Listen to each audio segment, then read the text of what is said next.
যুক্তরাষ্ট্রের university of south Florida ক্যাম্পাসে নির্মম হত্যাকাণ্ডের শিকার দুই বাংলাদেশি পিএইচডি শিক্ষার্থী নাহিদা বৃষ্টি ও জামিল লিমনের স্মরণে এক শোকসভা অনুষ্ঠিত হয়েছে।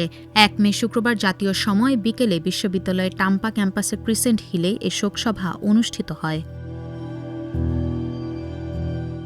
শোকসভায় প্রিয় বন্ধু ও শিক্ষার্থীদের শেষ বিদায় জানাতে উপস্থিত হন বিশ্ববিদ্যালয়ের শিক্ষক, সহপাঠী, সাধারণ শিক্ষার্থী এবং স্বজনরা।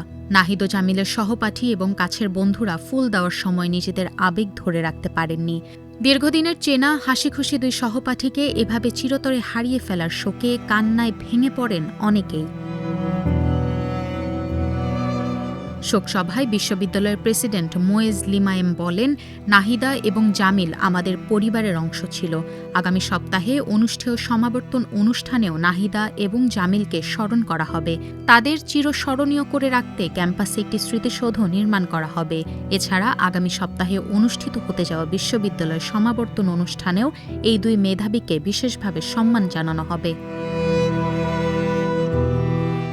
এদিকে এই হত্যাকাণ্ডের ঘটনায় জামিল লিমনের রুমমেট হিশামকে আটক করেছে পুলিশ।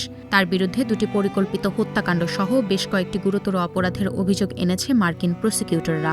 তবে শোকের এই মুহূর্তে বিচারের দাবির পাশাপাশি সহপাঠীদের চাপা কান্নায় ভারী হয়ে ওঠে পুরো ক্যাম্পাস।